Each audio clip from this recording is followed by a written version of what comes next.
चंद्रशेखर आजाद, महात्मा गांधी, अशफाकुल्लाह खां, सुखदेव, राजगुरु, मंगल पांडे, रानी लक्ष्मीबाई, अन्य गिनत नाम हैं। अगर हम नामों को केवल गिनते रहेंगे तो मैं दावा करता हूं कि भारतवर्ष का कोई भी ऐसा व्यक्ति नहीं है जो सच्चे रूप में महान देशभक्तों के पूरे नाम गिना सके। हजारों तो ऐसे हैं जिनको हम लोग जानते तक नहीं हैं। तो उन महान नायकों को, मेरे हाथ में खून तो नहीं है, मैं उनको शब्द चढ़ाता हूं। उन महान नायकों को मैं शब्द चढ़ाता हूं, हिंद जिनकी जान था। मैं उनको शब्द चढ़ाता हूं, हिंद जिनकी जान था, नाम हिंदुस्तानी जिनका मजहब हिंदुस्तान था। उनको किसी मजहब से लेना देना नहीं था, केवल ये था कि मेरा मजहब केवल हिंदुस्तान है। अब हम आपको कुछ संविधान के संबंध में थोड़ी सी झलकियां बताएंगे, क्योंकि संविधान का काम भी 2 वर्ष 11 माह 18 दिन तक चला। तो प्रतिदिन की अगर बात की जाए तो इसको बताने में ही 2 वर्ष 11 माह 18 दिन लग जाएंगे। तो जब हमारा देश आजाद हो गया तो हमारा अपना कोई संविधान नहीं था, जो अंग्रेजों के द्वारा बनाए गए नियम कायदे कानून थे, उसी के आधार पर हमारे देश की शासन व्यवस्था चल रही थी। इसके बाद हमारे देश के महान वीर विद्वानों ने ये प्रण किया कि हम इंग्लैंड का संविधान फॉलो नहीं करेंगे, हमारा अपना संविधान होगा। इसके लिए देश के विद्वानों की सभा हुई और उस सभा में सब लोगों ने मंथन किया, जिसकी एक प्रारूप समिति बनी, जिस प्रारूप समिति के अध्यक्ष बनाए गए थे डॉक्टर भीमराव अंबेडकर, और संविधान के जो सभा के अध्यक्ष थे वो डॉक्टर राजेंद्र प्रसाद।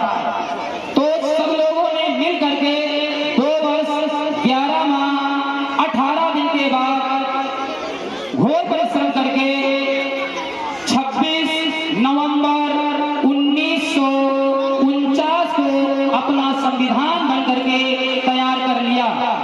इसके बाद अब आप सोच रहे हैं कि जब संविधान हमारा 26 नवंबर 1949 को बन गया था तो 26 जनवरी को क्यों लागू हुआ?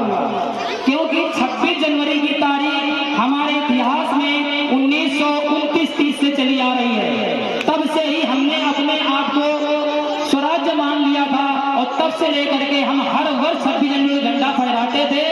इसीलिए हमने प्रण किया कि 2 माह की बात है और ये 26 जनवरी सदा सदा के लिए हमारे जहन में बनी रहे।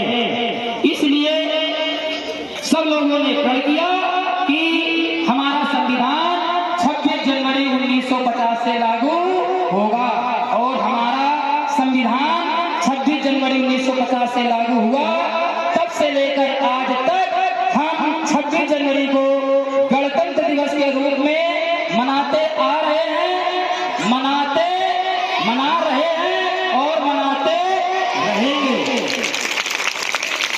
और हम आपको बता दें, हमारी थोड़ा सा कष्ट होता है, हमारी वर्तमान पीढ़ी थोड़ा सा मिसगाइड हो गई है कुछ उसमें से। हालांकि काफी बच्चे इसमें समझदार हैं, उनको पता है कि हम देश के भविष्य हैं और हमें इस देश को आगे ले जाना है। जिन नौजवानों ने हमारे देश को आजाद किया था, उनकी जवानी क्या थी, मैं आपको चंद लाइनों में बताना चाहता हूं। खुदीराम ने खुददारी से हंसकर जिसका दान दिया, खुदीराम ने खुददारी से हंसकर जिसका दान दिया, भगत सिंह ने चूमा फंदा जिसे और जिसे कुर्बान किया, आगोश में जिसके सुभाष निकले लश्करे हिंद बनाया था, आगोश में जिसके सुभाष निकले लश्करे हिंद बनाया था। फतेह सिंह और जोरावर ने दिल्ली पर जिसे ठुकराया था। संघर्षों में दुनिया बनी जो आजादी के बोल की, सुलग रही थी गर्भनाल में शेखर के पिस्तौल की, खिल रही है वही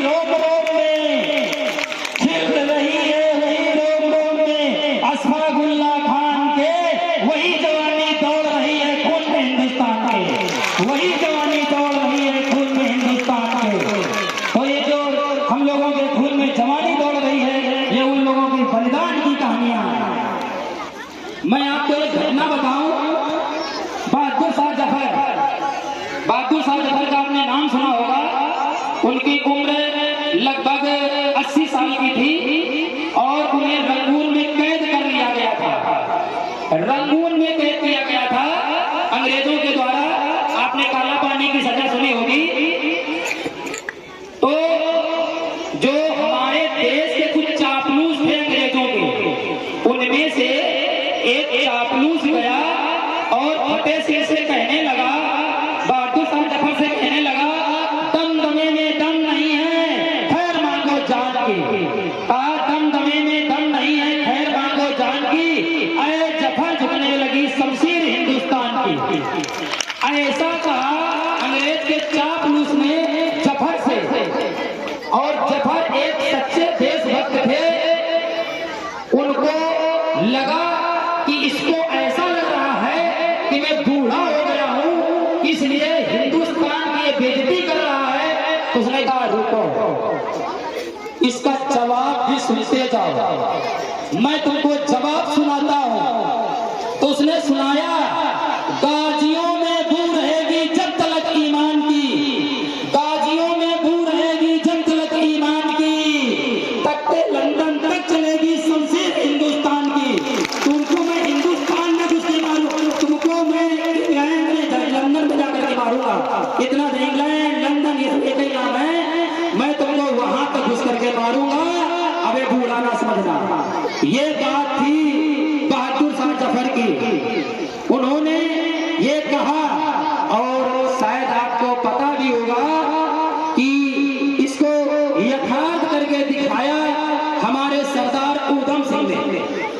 लंदन के अंदर जा करके उन्होंने माइकल और डायर को गोलियों से भून दिया था। ये समझ लीजिए, उन्होंने ऐसा नहीं कि केवल कहा, करके भी दिखाया। और लंदन में जा करके माइकल डायर, देखो किसी के घर में घुस के मारना थोड़ा सा आसान है, किसी के राज्य में घुस के मारना थोड़ा सा कठिन है, लेकिन किसी के देश में घुस के मारना ये बहुत कठिन काम है। और ये काम किसने किया? ऊधम सिंह ने। हमारा जो देश है, और हम ये नहीं कहेंगे कि इसमें किसी एक धर्म के लोगों का सहयोग रहा आजाद कराने के लिए। और मैं अपने बच्चों को समय समय पर सुनाता भी रहता हूँ कि हम लोगों को जाति धर्म से थोड़ा आगे उठ के आना चाहिए। और इसी में जैसे बैठे हुए हैं, किसी को राम सिंह कहते हैं। बच्चों आवाज दो, किसी को राम सिंह कहते हैं, किसी को शेर खान कहते हैं, तो जिसमें एक जान कहते हैं। आप लोग जो बैठे हैं यहाँ मिलजुल करके, इसी को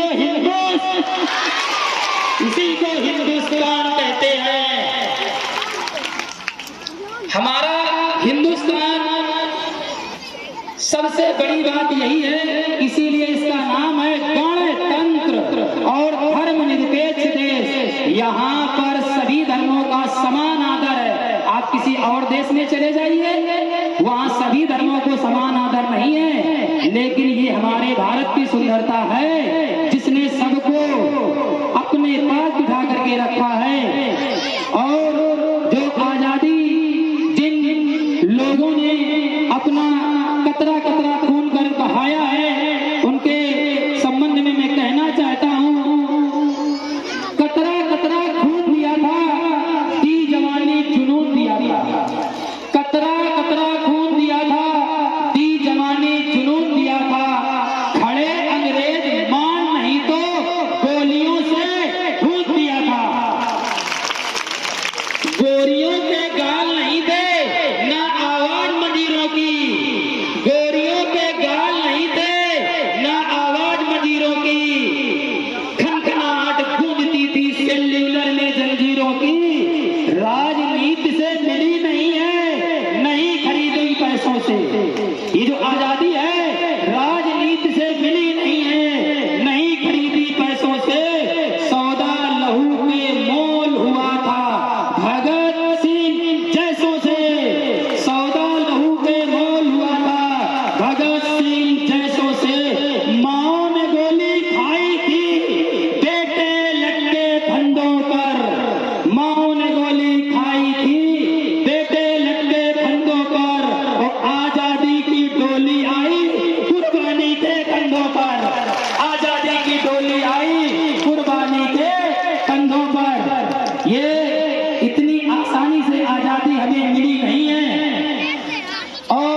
मैं आपको बता दूं कि हमारे देश के नौजवान खून की अंतिम बूंद तक लड़ते रहे। अगर उनके शरीर में खून की एक भी बूंद रही, वहां तक भी वो लड़ते रहे।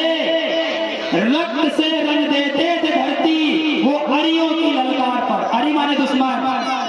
रक्त से रंग देते थे धरती अरियों की ललकार पर। जय हिंद का नारा सदा लिखा था जेलों की दीवार पर। जेल में बंद रहते थे फिर भी जय हिंद को लिखते थे।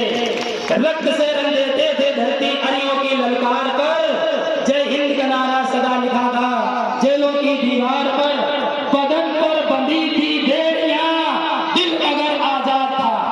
बदन पर बंधी थी बेड़ियां, दिल मगर आजाद था। रक्त के अंतिम कतरे में भी भारत जिंदा। रक्त के अंतिम कतरे में भी भारत जिंदाबाद था। ये है हमारे महान वीरों की कहानियां। तो समय का अभाव होते हुए मैं ज्यादा कुछ नहीं बोलूंगा और अपनी कुछ चंद लाइनों के साथ इस वाणी को विराम दूंगा। आज का ये दिन बड़ा निराला है। आज का ये दिन बड़ा निराला है। आज यहाँ पर नूर बरसने वाला है।